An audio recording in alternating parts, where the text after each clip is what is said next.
12ാമത്തെ വയസ്സിലാണ് ഞാൻ സെമിനറിയിൽ പ്രവേശിച്ചത്. നാളിതുവരെ നിക്കർ മാത്രം ധരിച്ചിരുന്ന എനിക്ക് സെമിനറിയിലെ യൂണിഫോമായ മുണ്ടും കോട്ടും ഒന്നും അത്ര സുഖമായി തോന്നിയില്ല. മുണ്ട് ശരിയായിട്ടിരിക്കുന്നത് വളരെ ബുദ്ധിമുട്ടുള്ളൊരു കാര്യമായിരുന്നു. അതുകൊണ്ട് സെമിനാരിയിൽ ചേരുന്ന സമയത്ത് വീട്ടിൽ നിന്നൊരു ബെൽറ്റൊക്കെ തന്നാണ് എന്നെ അയച്ചത്.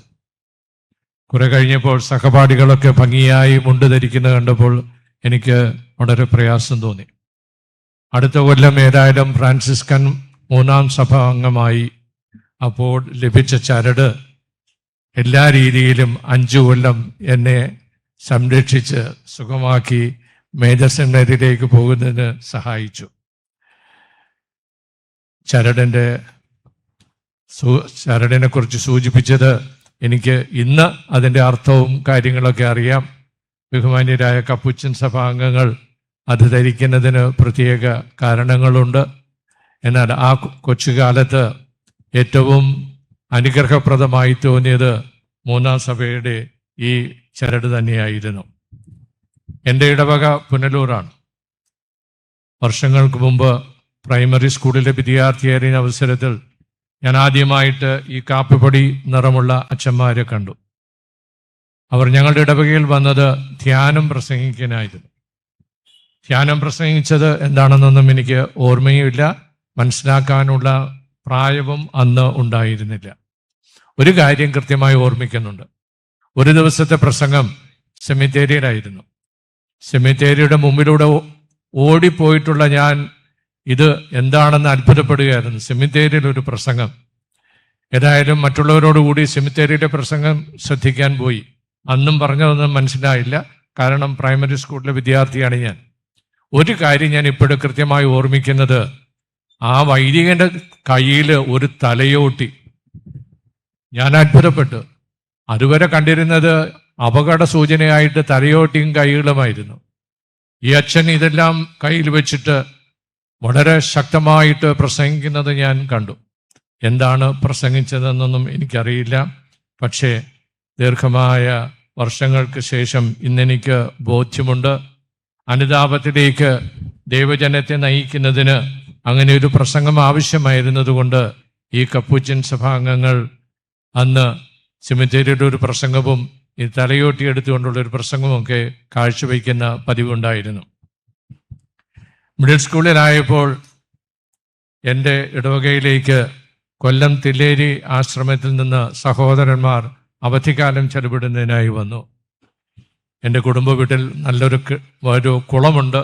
അതുകൊണ്ടൊക്കെ തന്നെയാണ് ഈ സഹോദരന്മാർ അവിടെ അവധി ചെലവിടാനായിട്ട് വന്നെത്തിയത്. അവധി ചെലവിടാൻ വന്ന ഈ സഹോദരന്മാരോടൊപ്പം അൾത്താര ശുശ്രൂഷകരായ ഞങ്ങൾ പലരും കൂടി ഇവരോടൊത്ത് സഞ്ചരിക്കാനും സ്ഥലങ്ങൾ കാണാനും ആറ്റിൽ കുളിക്കാനുമൊക്കെ പോകുന്നത് പതിവായിരുന്നു. അതുപോലെ തന്നെ ആ സമയത്ത് വികാരിയച്ഛൻ്റെ ബന്ധുവായ ഒരു സുഹൃത്തും ഞങ്ങളുടെ നാട്ടിലുണ്ടായിരുന്നു.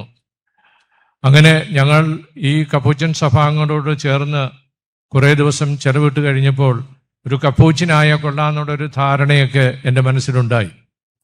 എന്നാൽ ആ കൊല്ലം സെമിനാരിയിലേക്ക് സെലക്ഷൻ കിട്ടി. ഞാൻ സെമിനാരിയിൽ ചേർന്ന് കഴിഞ്ഞു. ഈ കപ്പൂച്ചിനാകാനുള്ള ആഗ്രഹമൊക്കെ പതുക്കെ തണുത്തുപോയി. അതിൻ്റെ പിറ്റേ വർഷം എൻ്റെ ഈ സുഹൃത്ത്, അദ്ദേഹത്തിൻ്റെ പേര് ജെയിംസ് പുത്തമ്പര എന്നാണ്, അദ്ദേഹം മരിച്ചുപോയി. അദ്ദേഹവും ഈ കപ്പൂച്ചൻ സഭാംഗങ്ങളോട് ചേർന്ന് കപ്പൂച്ചൻ സഭയിൽ ചേരണമെന്ന് ആഗ്രഹിച്ച വ്യക്തിയാണ്. അദ്ദേഹം അടുത്ത കൊല്ലം സെമിനാരിയിൽ ചേർന്നു. അങ്ങനെ ഞങ്ങളുടെ രണ്ടുപേരുടെയും കപ്പൂച്ചനാകാനുള്ള ആഗ്രഹം നഷ്ടപ്പെട്ടു. കിട്ടിയത് മതി എന്ന് കരുതി പൗരോഹിത്യ ശുശ്രൂഷയിലേക്ക് രൂപതാ വൈദികനായി തുടരാൻ തന്നെയാണ് ആഗ്രഹിച്ചത്. പക്ഷെ അതിന് മറ്റൊരു കാരണം കൂടിയുണ്ട്. ഈ മോഹമൊക്കെ കൊണ്ടു നടന്ന കാലത്ത് ഞങ്ങളുടെ പ്രീഫെക്ട് അച്ഛനായിരുന്ന എമ്മാനുവൽ അച്ഛൻ ഞങ്ങളോട് പറഞ്ഞു, ഇതാണ് കൃത്യമായിട്ട് ശ്രദ്ധിക്കേണ്ടത്. അദ്ദേഹം ഞങ്ങളോട് പറഞ്ഞു, സന്യാസം എന്ന് പറയുന്നത് സുപ്പീരിയർ വൊക്കേഷനാണ്, ഏറ്റവും സമുന്നതമായ ദൈവവിളിയാണ്. അത് സാധാരണ വൈദികർക്കുള്ളതല്ല എന്ന് കൃത്യമായി ഞങ്ങളെ ബോധ്യപ്പെടുത്തി.